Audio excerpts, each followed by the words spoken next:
everyone. Good morning and welcome to another post-cabinet press briefing.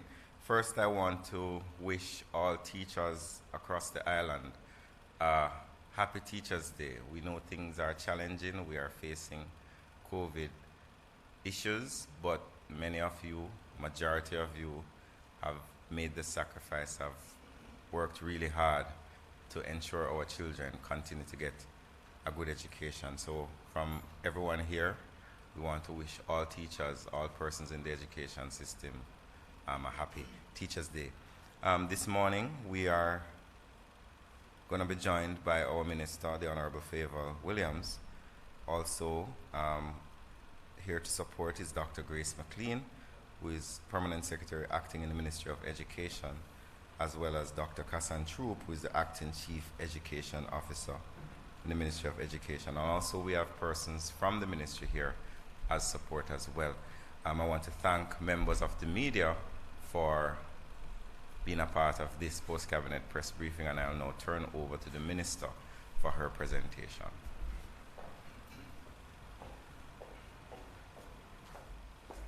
Thank you, Minister Morgan. Good morning, everyone.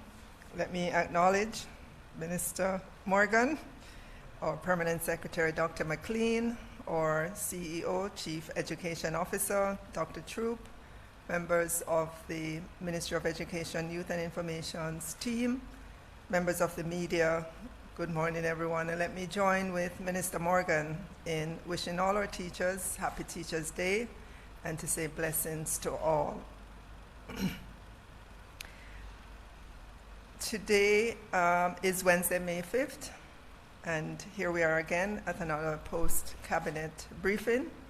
I'll begin with the decisions from Cabinet. The first is the inclusion of the construction of the Forensic Pathology Autopsy Suite and the construction of the Westmoreland Divisional Police Headquarters project into the Public Sector Investment Program.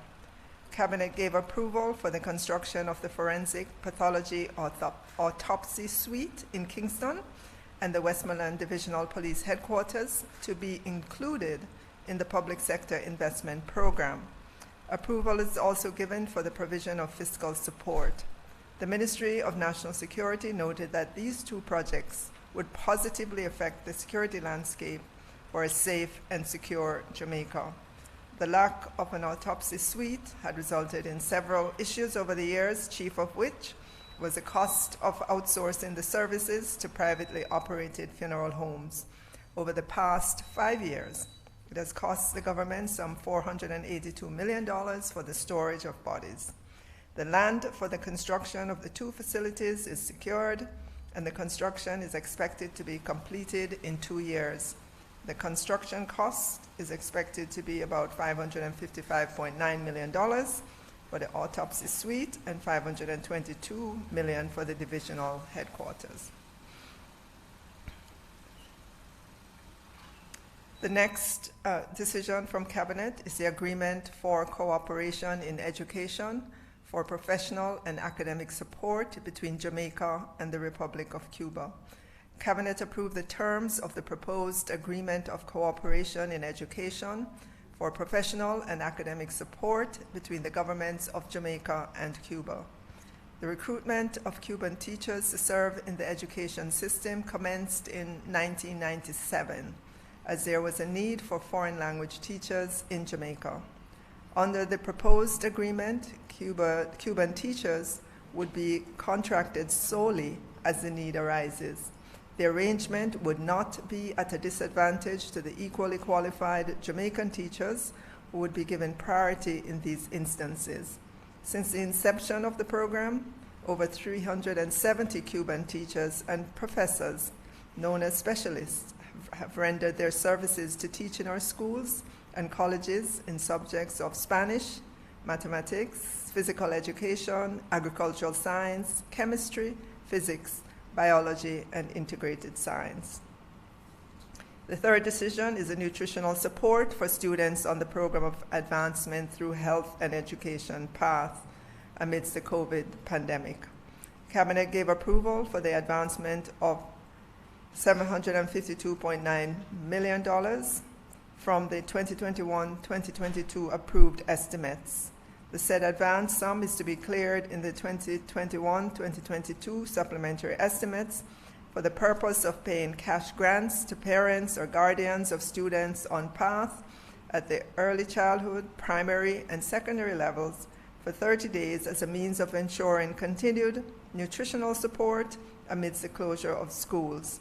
In 2020-2021, the Ministry of Education, Youth and Information collaborated with the Ministry of Labor and Social Security to provide cash grants directly to the parents of the PATH beneficiaries for the number of days that schools were closed due to COVID-19 pandemic. The cash grants were calculated at a daily rate of $100 for early childhood level and $150 for both the primary and secondary levels. The aim of the initiative is to provide nutritional support to students on the path in light of the adverse impact of COVID. In terms of reports, Cabinet received and approved the following annual reports and/or financial statements to be tabled in Parliament. Scientific Research Council 2019-2020, Independence Park Limited, April 2017 to March 2018, Jamaica Promotions Cooperations, JAMPRO 2019 and March 2020, Jamaica Fire Brigade 2013-2014, 2014-2015, and 2015-2016, National Solid Waste Management Authority 2019-2020. We move on now to the contracts. Cabinet gave approval for the award of a contract for the supply and delivery of 5 vertical turbine can-type pumping units and 2 spare turbines for the Pepper Relift facility in St. Elizabeth. The contract is in the amount of $892,357.90, and this contract was awarded to Industrial and Municipal Supplies Incorporated. Cabinet gave approval for the award of a contract for security guard services at the Ministry of Labor and Social Security offices island-wide to King Alarm Systems Limited in the amount of $253.3 million. Cabinet also gave approval for the award of a contract to Surica Development Environ Energy Services Limited for transaction advisory services to establish an integrated solid waste management public-private partnership project. The contract is in the amount of US $860,331.28 plus GCT. Cabinet gave approval for the award of a contract to Marathon Insurance Brokers Limited for the provision of brokerage services for the Port Authority of Jamaica for the 3rd year of a 3-year contract, which ran from April 1, 2019 to March 31, 2022, with the following premiums excluding GCT of 15% for the 3rd year commencing April 1, 2021. Placement of US dollar denominated policies, which is $2.3 million, and placement of Jamaican dollar denominated policies, which is 18.5 million Jamaican dollars. Cabinet gave approval for the award of a contract in the amount of $96.6 million for the Bay Farm Road Sewage Improvement Works, and this contract was awarded to D.T. Brown Construction Limited. Cabinet also gave approval for the award of 2 contracts for the supply of pharmaceuticals for the Jamaica Drug for the Elderly Program, the National Health Fund, for a period of 36 months. The contracts were awarded to Massey Distribution in the amount of $215.6 million and Facey Commodity Company Limited in the amount of $145 million Jamaican. And that ends the Cabinet decisions. Turning now to education. As you would have heard yesterday in Parliament, the Prime Minister made some announcements with regards to the continuing of face-to-face for students who are sitting exit exams And I just want to go through some of the details here in case those were missed yesterday. So given the stark challenges wrought by the COVID-19 pandemic, the normal operations of our education system have been severely impacted, as everyone knows. Our school leaders, students, teachers, and parents have had to adjust to remote learning to include online learning, televised lessons, radio lessons, and learning kits since March of 2020, except for a brief time between December and February 2021, when some schools returned to face-to-face. Our students, as you know, have been mostly in the virtual space. As the dates for the exit exams approach, priority has been given to our grade 6 at the primary levels and grades 11 to 13 at the secondary level. That is the primary exit profile, PEP 6, ability test, the Caribbean Secondary Education Certificate, CSEC, the Caribbean Advanced Proficiency Exam, CAPE, City and Guilds, and the National Vocational Qualification, Jamaica, NVQJ. This priority applies to our private schools as well for those students sitting exit exams. So we have a number of children who are registered.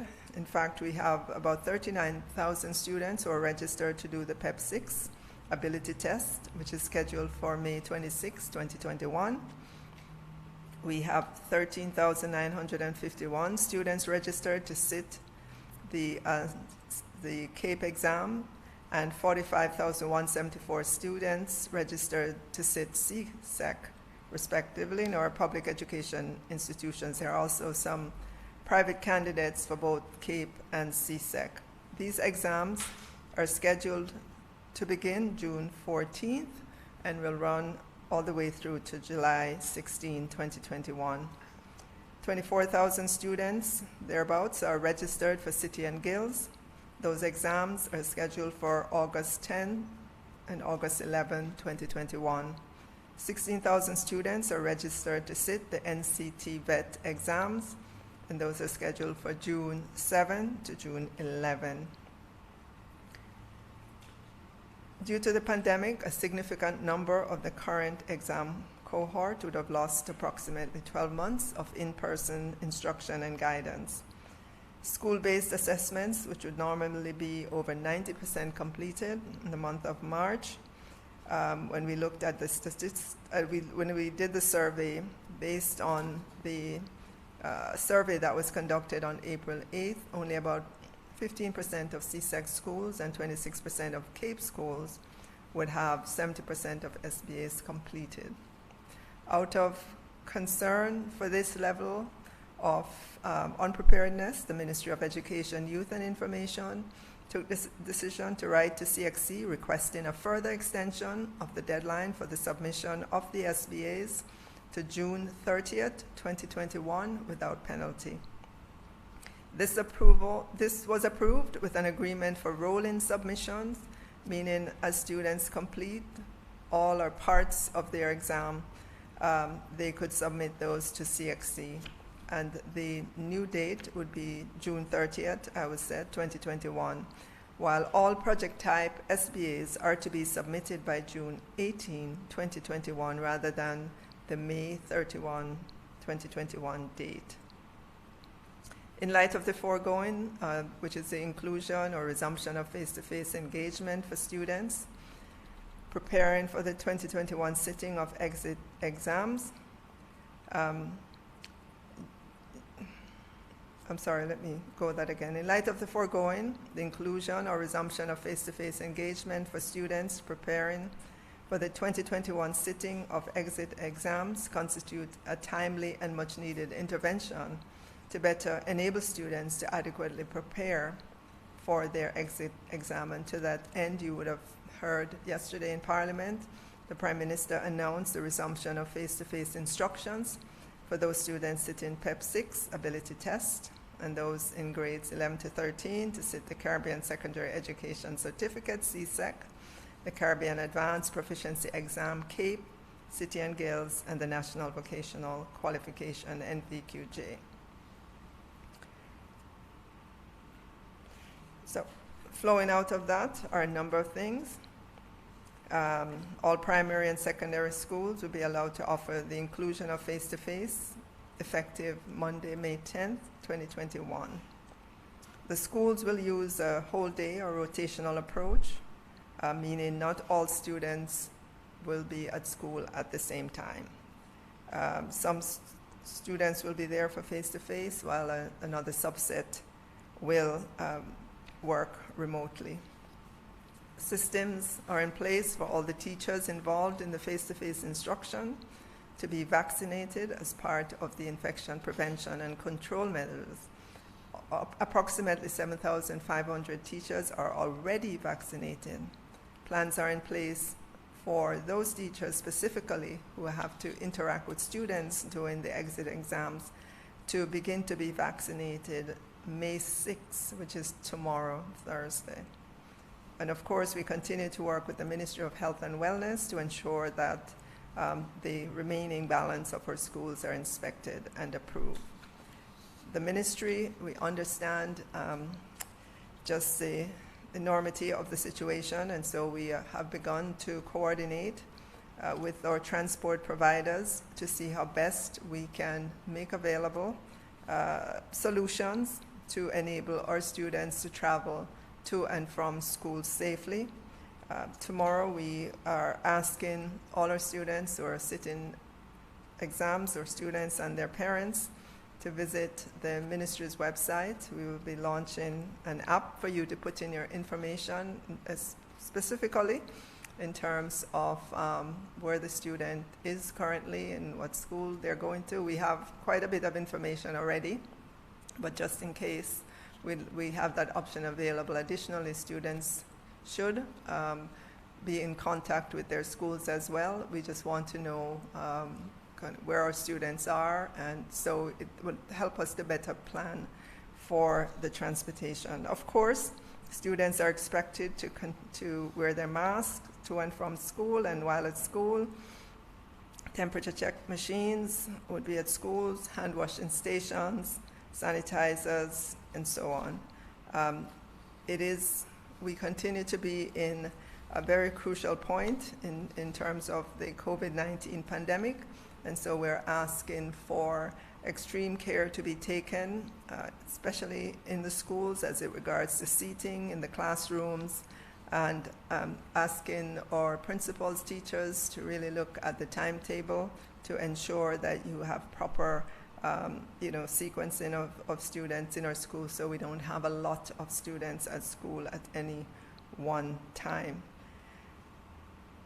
And so with that, I will end this Cabinet Post briefing in terms of the presentation and turn it back over to Minister Morgan. Thank you. Thank you, Minister Williams, for giving the updates from Cabinet.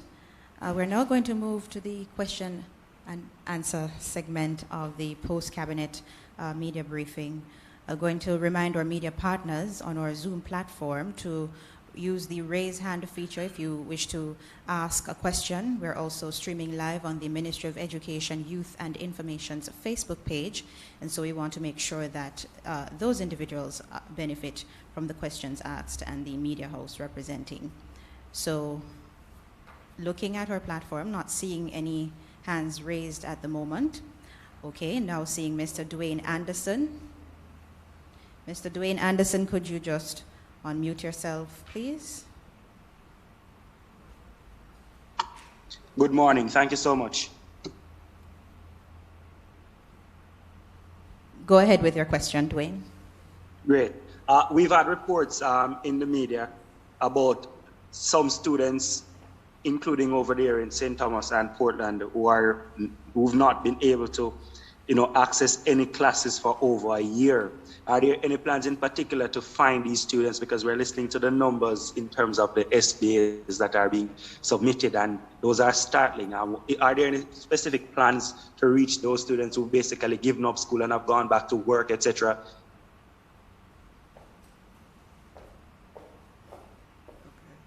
Thank you for that question. I'm going to ask our Chief Education Officer to answer, and because I know we have interventions that are planned and so on.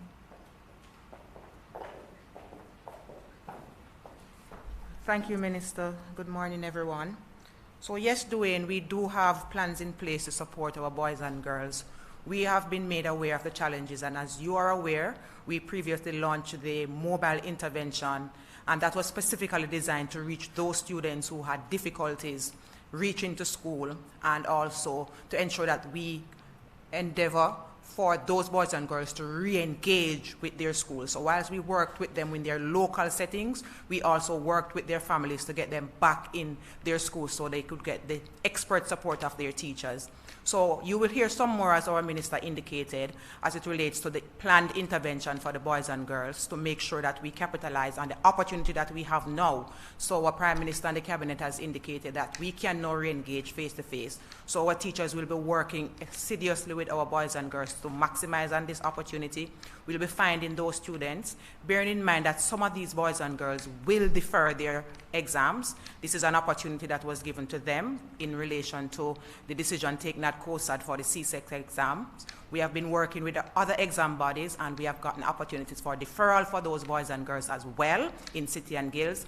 NCTVET has modified their approach as well. So instead of having them doing many of the practicals, they have modified the assessment to projects. And so the teachers are going to be working with these boys and girls to complete these projects so they can sit their exams in June. That's June 7th to 11th for NCTVET and August 10th and 11th for the City and Guilds. So we have been working with the examining bodies. We are listening to our teachers, and we are committed, our education officers, our teachers are committed to finding these boys and girls and making sure that they are ready.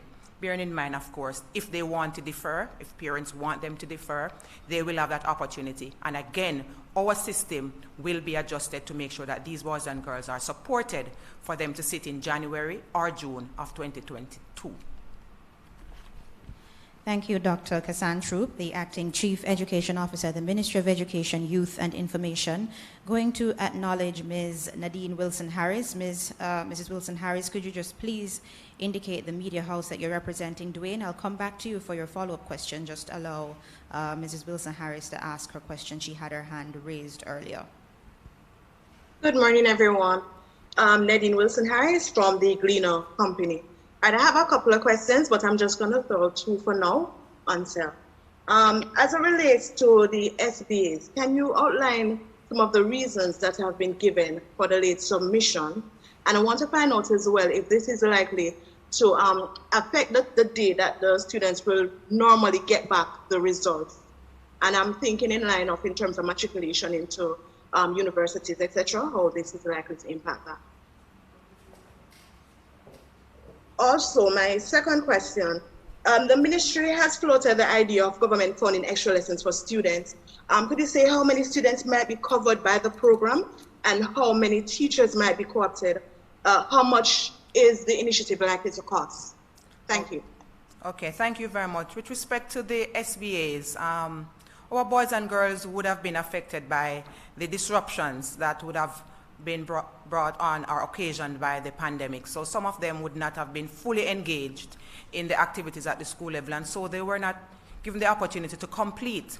For example, the home economics SBAs, they would have to do their practicals at school using the labs under supervision from external supervisors in addition to their teachers. Now, those opportunities were disrupted, and so our students would not have been adequately prepared or to complete their SBAs at this time, and normally we would have done that.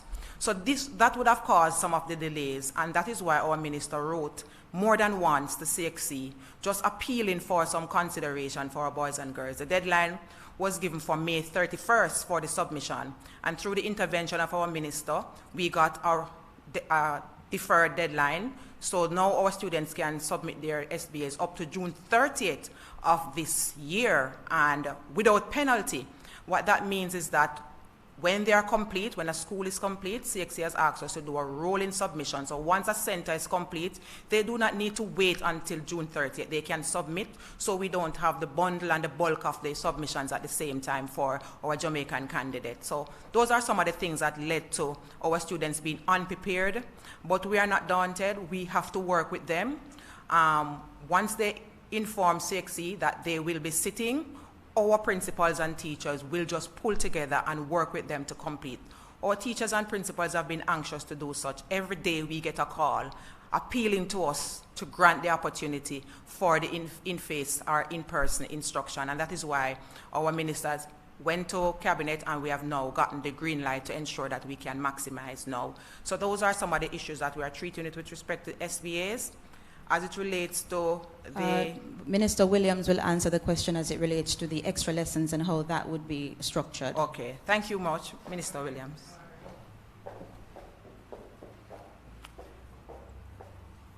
Okay, with regards to extra lessons, of course, this is an initiative that has resonated with a lot of Jamaicans. They recognize that the children would have lost a lot of hours, a lot of contact time with teachers. And so the extra lessons is to help our students to begin to catch up and to move beyond where they were. So extra lessons is being contemplated for when we get back to normal. Standing here today, I don't know exactly when that will be. It's going to depend on how we move through this pandemic. What's the assessment from the Ministry of Health and Wellness? Our thoughts, our hopes are that by September, we will be able to be back in that environment, but that's just a hope right now, standing here. Of course, we're working on the details of it in terms of how many children would want to avail themselves of this, and that will help us to know how many instructors or teachers will be required, where the students are located, how can we get students together, whether it's in the face-to-face environment or online. I am sure there will be a blended approach to doing this, just so that we can leverage it, we can scale it up across Jamaica. As to the cost, again, we're working through the details, so I wouldn't be able to present any of that today, but we have some time, because like I said, we're looking at doing this when we are able to get back into the normal mode. And let me say as well, just to continue in terms of the exit exams, this week, CXC will be releasing the broad questions. On Friday, CXC will be releasing the broad questions for subject areas in broad topics for the subject areas in the paper 2, which is the short essay type questions for the CXC. Thanks. Thank you, Minister Williams. Just going to go now to Dwayne Anderson, followed by Javon Keys. So, Mr. Anderson, just please unmute yourself and ask your question, your follow-up question.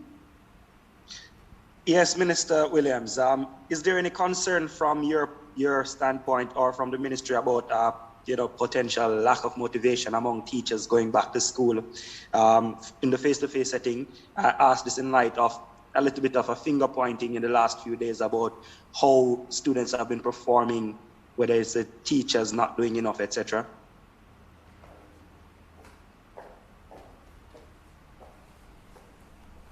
Thank you for that question, Dwayne, and I'd wish for you to tell me who has been finger pointing. Certainly not me. I have laid out what I thought we needed to do, the action that we need to take in the education sector, that all of us have accountability for students' achievement. The Ministry of Education, parents, students, teachers, every one of us have accountability. And I was very specific in defining what I mean by accountability. I said accountability is not the same as blame. Blame speaks to a punishment, and it's in the past, it's looking back. We're talking about accountability for the results, whether they're good or bad. And if they're not the kinds of results that we would like, what are the actions that we need to take to make it better?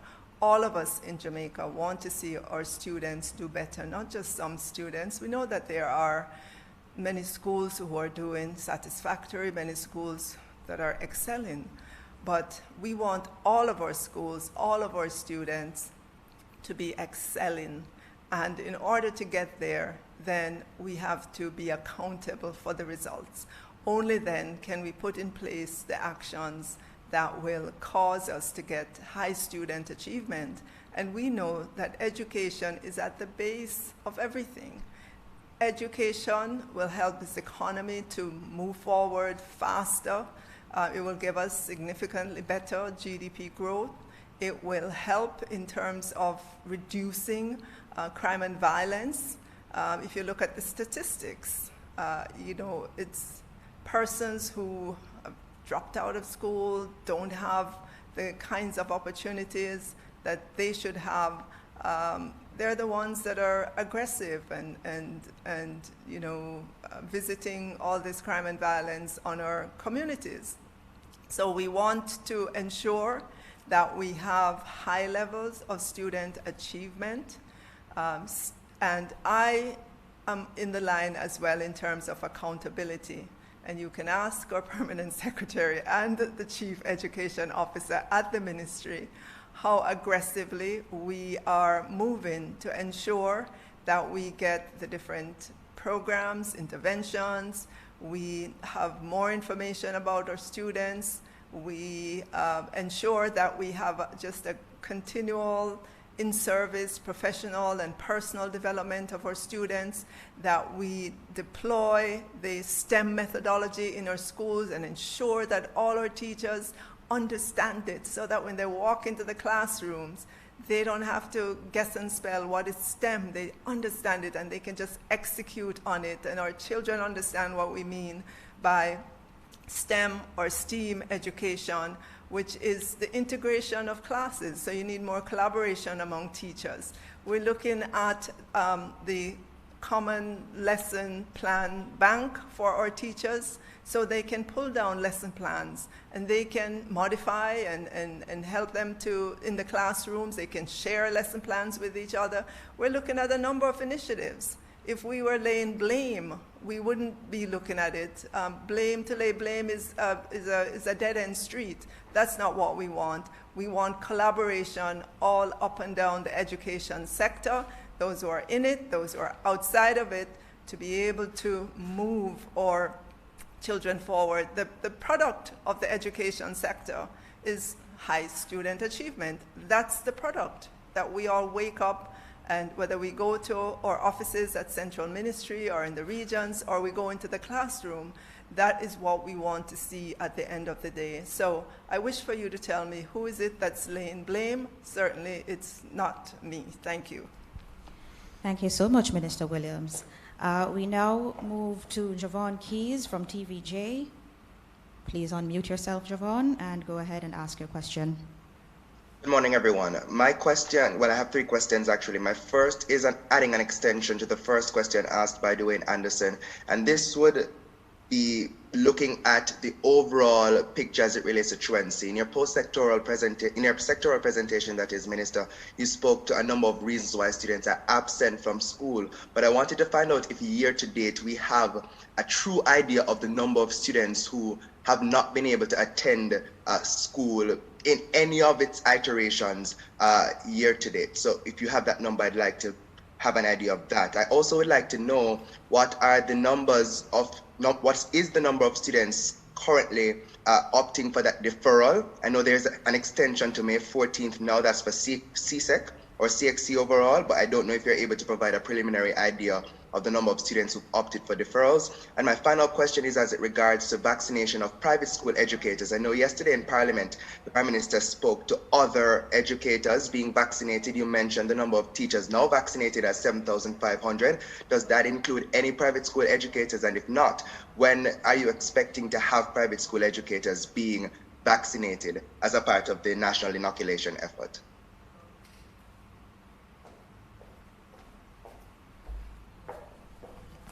All right, I'm going to ask our permanent secretary to deal with the vaccination issue. In terms of the reasons students are absent from school, as you would have heard, illness, rain, money problems, school not keeping. In terms of illness, when you look at the statistics, asthma is a huge issue for our students. But to get to your question about the number of students that are not engaged, we do have some numbers. I don't have it, about 120,000 students who are not engaged. They're not engaged online, they're not watching TV, they're not listening to the radio, they're not opening their books, they're not in contact with their schools. Even those teachers try to find them, they can't find them. And that's why you would have seen we launched the mobile intervention program when we were able to, and that was actually sending into communities, instructors to find students and have them in groups of 5 for 1.5 hours twice per week so that we could engage with them face to face. Unfortunately, we all had to withdraw again from school and go back to the remote environment, so we were not able to continue that program. But as soon as we are able to, we will again, because we know that there are many challenges facing students and parents. We know that not everyone has proper connectivity, and even in cases where they do, they may not have the money for the data plans and so on. And so we have to put in place, and we did. It was interrupted, but our plans are to begin it again as soon as we are able to. And in terms of the vaccine, yes, you want to? Okay, good morning, everyone. Javon, we have prepared a list of close to 16,000 of our teachers those are teachers who are involved in the teaching of our exit examinations, of course, which would be at PEP, as well as grade 11, 12, and 13. And in that number, we do have our private schools included as well. And the number also include our principals, vice principals, and other senior members of staff. Based on the discussion with the Ministry of Health, we are currently now discussing the ancillary and other support staff within those institutions, and a decision will be taken regarding the vaccination of these persons before the end of this week. Could you give a breakdown of that? I know you said the 16,000 listed, but could you give a breakdown as to the number of public school, private school, etc.? Okay, so in terms of our public schools, we have 13,313 teachers. We have also included our Cuban teachers, which is 83 of that number. And we have a little over 2,000, about 2,100 independent schools, administrators, and teachers and teachers who are involved, included in that number. Thank you. Thank you to our Acting Permanent Secretary, Dr. Grace McLean at the Ministry of Education, Youth and Information. We're going to accommodate questions now from Mr. Jovan Johnson from the Jamaica Gleaner, and then we'll close it off with Dwayne Anderson. I think he has a follow-up question. So, Mr. Johnson, could you just please unmute yourself, and then we will acknowledge you. Thank you, Lisa. Good morning, ministers. Good morning, members of the team. I have 3 to 4 questions. First to Minister Williams. What the Prime Minister had to say in regarding the Heart Trust NSTA developments in respect of staff and the concerns about the non-renewal of Dr. Janet Dyer's contract, and in particular regarding Edward Gabaldon and the reports that have emerged regarding his company getting a contract, Mr. Gabaldon being, of course, the chairman of the Heart Trust NSTA. Can we answer your question one at a time, Mr. Johnson? Sure. So could you repeat your first question, please? What has the Prime Minister had to say in regarding the developments of the Heart Trust NSTA, in particular the reports that the chairman of the board, who is also the CEO of the Syncan Technologies, received contracts that raised concerns for procurement officials at Heart? Well, I have not spoken to the Prime Minister personally about the Heart issue. What I am aware of, though, is that Heart has issued a statement on the matter. I'm also aware that the government procurement rules contemplates circumstances where persons involved in the government service at the level of the CEO, at the level of the, is it the CEO or chairman? You said CEO. Are you asking about the chairman or the CEO? Was establishing the relationship between the company and the board chairman. So you're talking about the chairman and not the CEO, because you said CEO earlier. I mentioned CEO to establish the relationship. That is to say, what has the Prime Minister said about the reports? Well, I'm that not procurement aware. Officials. I have not had a conversation with the Prime Minister about the reports. What I am aware of, though, is that Hart has issued a statement. We've read the reports in the paper. I myself am waiting on evidence of impropriety because the procurement rules does state that under circumstances where someone, like the chairman, is involved in the business of whatever, and the company wants to contract a company associated with that individual, that there are certain procedures that should be enacted. I am willing and wanting to see where those protocols have been breached and whether they have been breached. The mere raising of questions doesn't mean a conclusion of guilt. And if it is that there is evidence that someone has breached the rules of procurement and the public tender process, then those information need to come to the public so that the chips may fall where they may. But to answer your question specifically, Prime Minister has not spoken to myself about the matter, and the Hart has indeed responded to it in your paper, Mr. Johnson. Next and just a follow-up to that, Minister Morgan. The response that Hart said they were responding to questions I submitted. Among the questions we submitted were what legal advice, because the procurement officials who raised the concern asked for legal advice. We're still yet to know. Hart has not responded to say what legal advice was it provided? And 3, what's the total value of contracts that went to to Synchron Technologies? To answer your question, the first point is legal advice has to be dealt with in the way that legal advice is dealt with. I suggest that you submit an ATI request to Hart, and if the ATI law allows, then you can get that legal advice, which would be between a client and the lawyer. As it relates to the quantum of the contracts, you would also note that this organization, of which Mr. Gabbidon is a part, has had a long-standing relationship with Hart even before he became chairman. So is it that you're asking for all the contracts that he got before he became chairman, or you're asking for contracts that he had when he was chairman? Also, are you asking for contracts that would rise to the level of the board? Because you do know that the procurement rules has a number that goes to the board level, but if it is below a particular threshold, it doesn't go to the board level. So I just want to know specifically what you're asking. But nonetheless, I think that you should submit your questions to Hart as it relates to those 2 questions, as they would be most able to give you specific understanding as to the level of contracts and whether or not their relationship with their legal guidance would give them the authority, or give the legal guidance the authority to reveal such advice to you. Questions we have submitted, Minister. So can I secure your commitment that they will provide the answers? No, you cannot secure that commitment from me because I do not work at Hart. What you can do is you can use the legislated approach of using an access to information request if it is that an agency has been delayed or unwilling to give you the information. I have no control over how Hart as an entity functions. They function based on a statute. They function based on directives that are laid out clearly.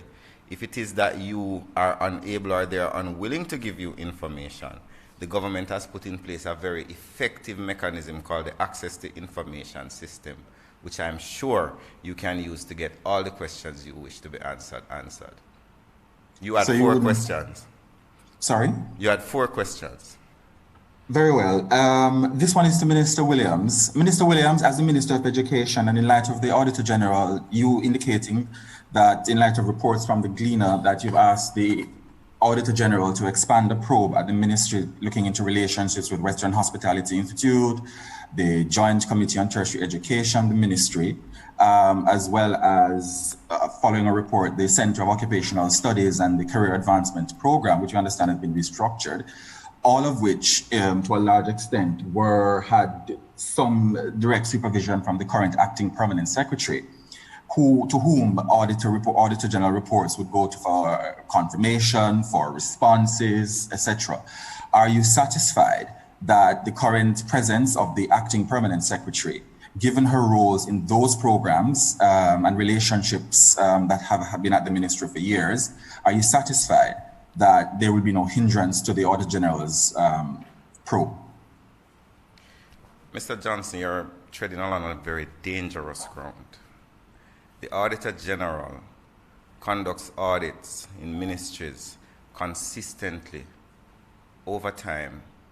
If it is that you're suggesting that the mere raising of an accusation not yet borne out in fact should cause the moving of someone who has served the public service for many years, who is a public servant, where we have had rulings from the IDT and other constituted authorities that removing someone in the midst of an investigation where there is no evidence of wrongdoing could be considered justiciable and could open the government to liability, I suggest to you that you're treading on a dangerous ground.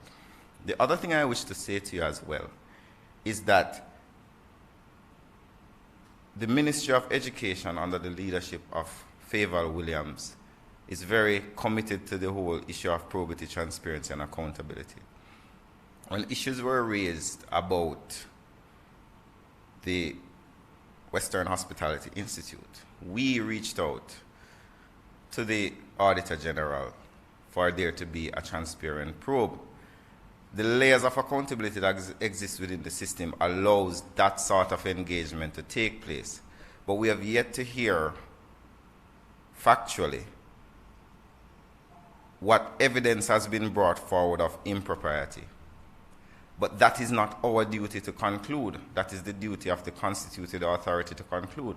But we have not seen where you can be now suggesting that you remove an individual from their job because you have raised a suspicion about their actions. Minister? I don't think Minister needs to say anything further on that. Do you have another question? You said 4, you have gone 3.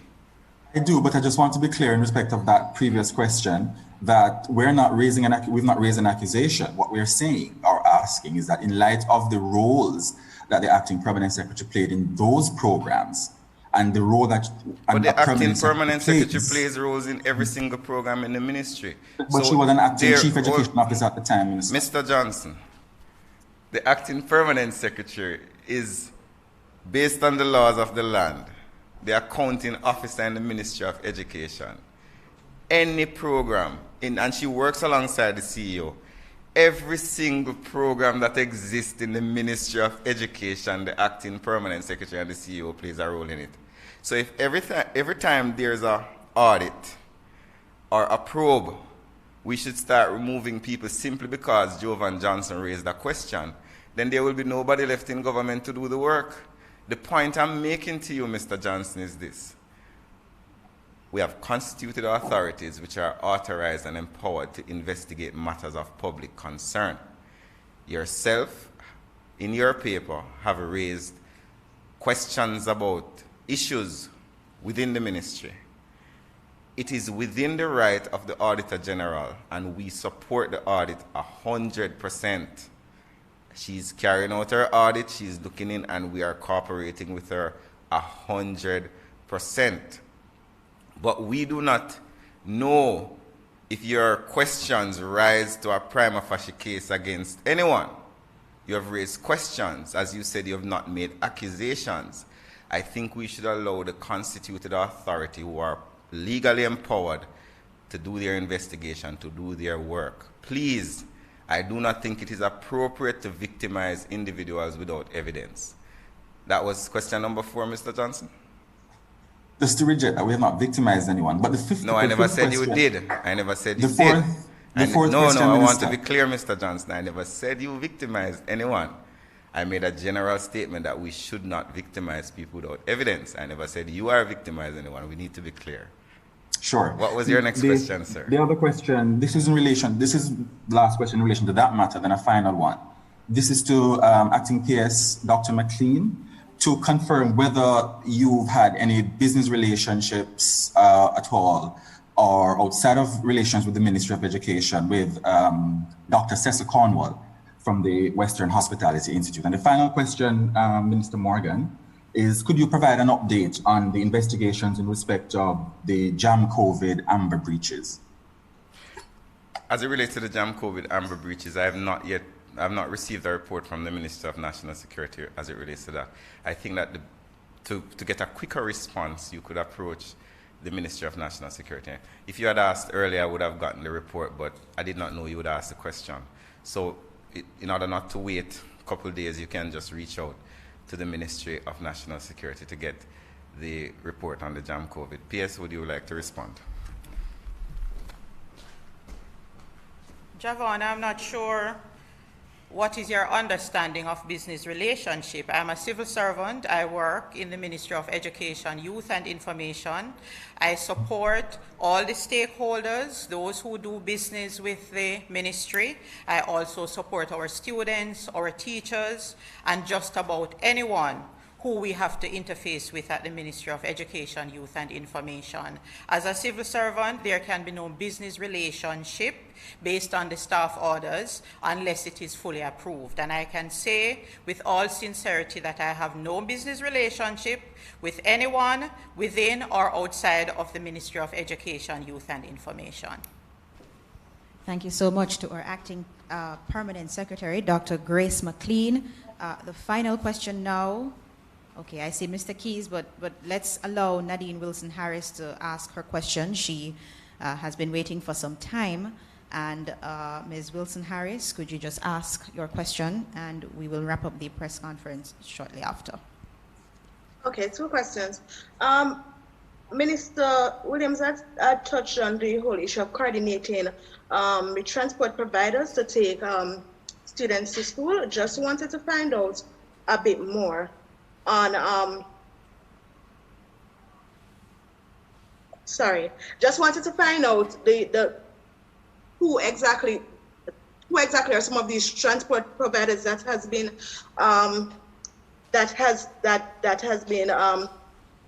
the coordination has started with, and is the government planning to finance transportation for students in the 350 schools, and what's the estimate for that spend? And the second question I have, Labour Minister Carl Samuda has indicated that MPs will have a greater role in selections for the farm work program.